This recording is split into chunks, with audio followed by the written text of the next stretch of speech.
क्या आपने लोन के लिए अप्लाई कर रखा है? क्या आपने क्रेडिट कार्ड के लिए अप्लाई कर रखा है? तो ये वीडियो आपके लिए है। इस वीडियो को शुरू से लेकर अंत तक ज़रूर देखें, जिससे कि आप समझ पाएँ कि आपका लोन एप्लीकेशन और क्रेडिट कार्ड एप्लीकेशन क्यों कैंसल या एक्सेप्ट हो सकता है। किसी भी क्रेडिट कार्ड एप्लीकेशन या लोन एप्लीकेशन के लिए सबसे इम्पॉर्टेंट चीज़ जो होती है वो होता है सिबिल स्कोर। इस स्कोर के अकॉर्डिंगली ही आपको लोन मिलेगा या नहीं मिलेगा, क्रेडिट कार्ड मिलेगा या नहीं मिलेगा। अब ये सिबिल स्कोर क्या है?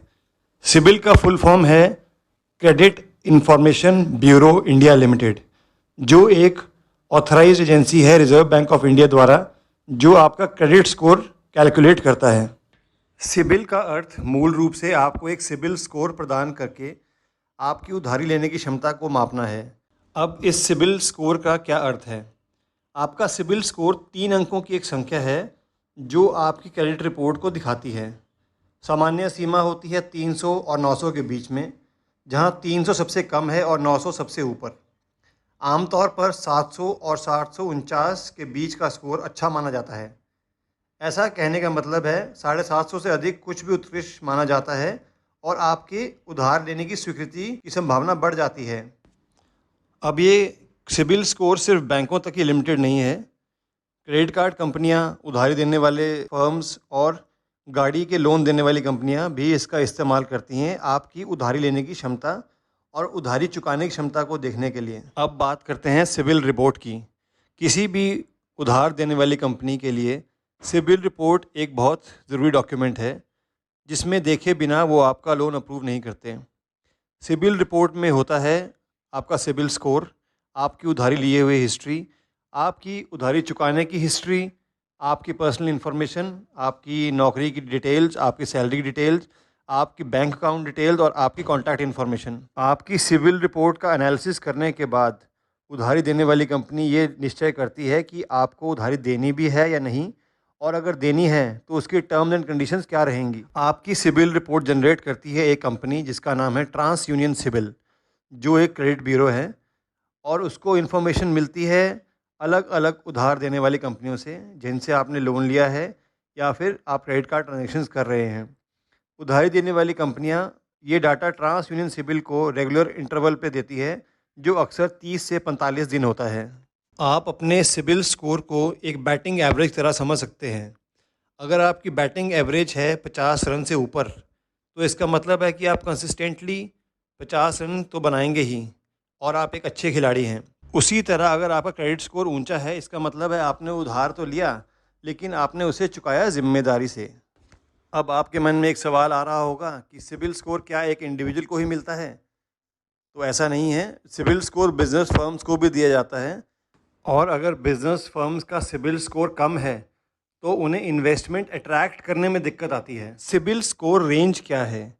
सिबिल स्कोर की रेंज 300 और 900 के बीच में है, जहाँ पे 900 का मतलब है आपकी मैक्सिमम उधारी लेने की और चुकाने की क्षमता होना। सिबिल स्कोर 750 से ऊपर या 750 पे आइडियल माना जाता है। ये आपको क्वालिफाई करता है लोन लेने के लिए और क्रेडिट कार्ड लेने के लिए। लेकिन अगर सिबिल स्कोर 750 से कम है तो आपको लोन लेने में और क्रेडिट कार्ड लेने में मुश्किलें आ सकती हैं।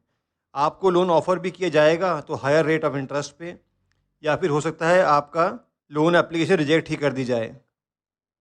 इसलिए अपना सिबिल स्कोर 750 से ऊपर रखना असेंशियल है। अब आपकी सिबिल रिपोर्ट बनती कैसे है? किसी भी सिबिल रिपोर्ट के 4 मुख्य खंड होते हैं।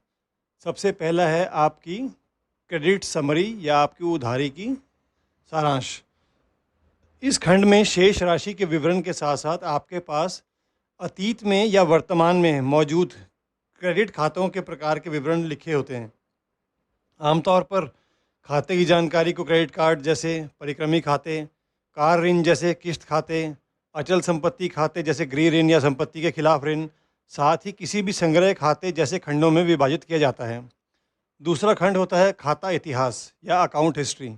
इस खंड में आपके क्रेडिट खातों से संबंधित सभी विवरण शामिल होते हैं।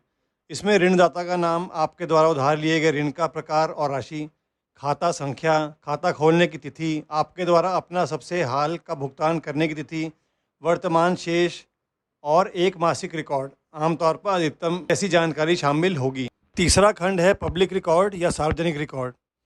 यह एक ऐसा खंड है जो वर्तमान और पिछले दोनों तरह की बड़ी वित्तीय खामियों को सूचीबद्ध करता है। इसमें आपराधिक गिरफ्तारी या दिवालिया होना शामिल है। इस खंड पर विशेष ध्यान दें और इन त्रुटियों के कारणों की पहचान करें और सुनिश्चित करें कि आप भविष्य में उन्हें दोहराएं नहीं। चौथा खंड है क्रेडिट इंक्वायरी, ये क्रेडिट पूछताछ। क्रेडिट पूछताछ उन अवसरों को सूचीबद्ध करती है जहां तीसरे पक्ष ने 2 साल के भीतर आपकी क्रेडिट रिपोर्ट तक पहुंच बनाई है। हर बार जब कोई ऋणदाता आपकी क्रेडिट रिपोर्ट की जांच करता है तो इसे एक पूछताछ के रूप में गिना जाता है। यद्यपि आप सभी क्रेडिट पूछताछ देख सकते हैं, उधारदाताओं या वित्तीय कंपनियां केवल एक छोटा क्रॉस सेक्शन देखने में सक्षम हो सकती हैं। ध्यान रखें कि यह पूछताछ आपके द्वारा किए गए क्रेडिट कार्ड या ऋण आवेदनों का परिणाम है। इसलिए एक संभावित ऋणदाता आपकी क्रेडिट रिपोर्ट पर कई क्रेडिट पूछताछ देख सकता है और ये अनुमान लगा सकता है कि आपने हाल के दिनों में कई ऋण आवेदन किए हुए हैं।